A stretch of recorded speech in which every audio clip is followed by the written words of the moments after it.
اعوذ باللہ من الشیطان الرجیم بسم اللہ الرحمن الرحیم۔ السلام علیکم ناظرین گرامی، نسو ایک عورت نما آدمی تھا۔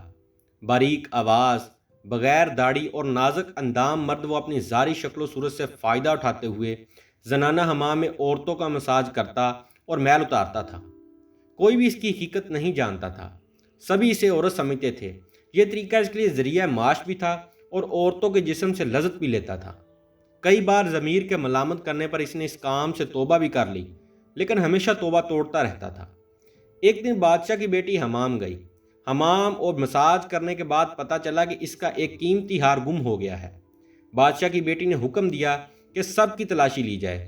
سب کی تلاشی لی گئی اور ہیرا نہ ملا۔ نسو رسوائی کے ڈر سے ایک جگہ چھپ گیا۔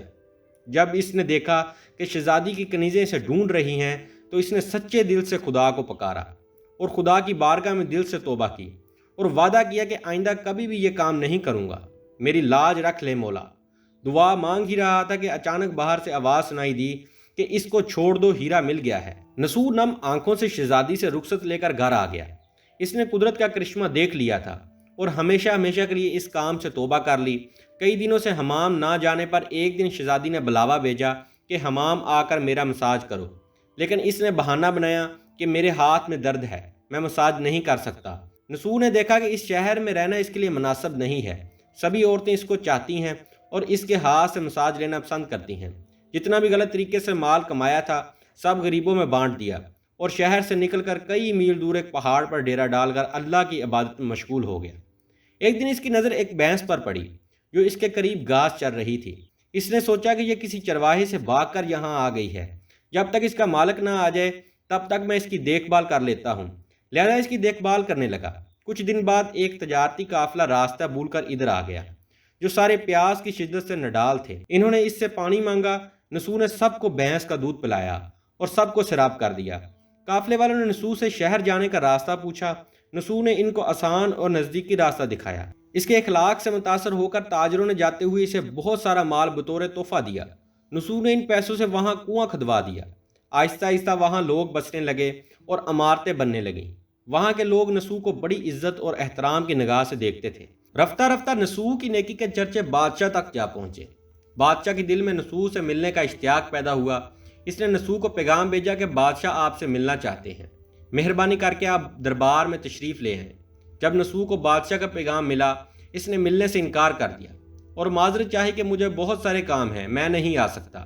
بادشاہ کو بہت تعجب ہوا، مگر اس بے نیازی کو دیکھ کر ملنے کی طلب اور بڑھ گئی۔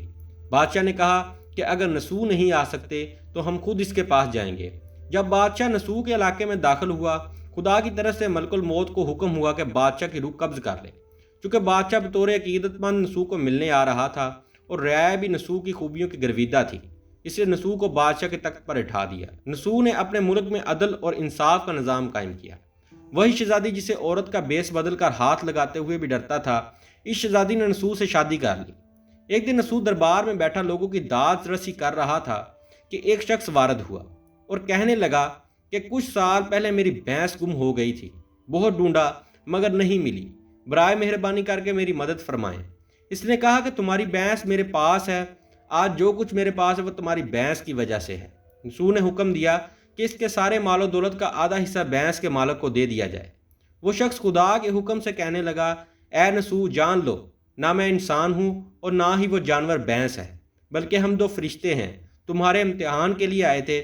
یہ سارا مال و دولت تمہارے سچے دل سے توبہ کرنے کا نتیجہ ہے، یہ سب کچھ تمہیں مبارک ہو۔ وہ دونوں فرشتے نظروں سے غائب ہو گئے۔ اس وجہ سے سچے دل سے توبہ کرنے کو توبہ نسو کہتے ہیں۔ تاریخ کی کتب میں نسو کو بنی اسرائیل کے ایک بڑے عابد کی حیثیت سے لکھا گیا ہے۔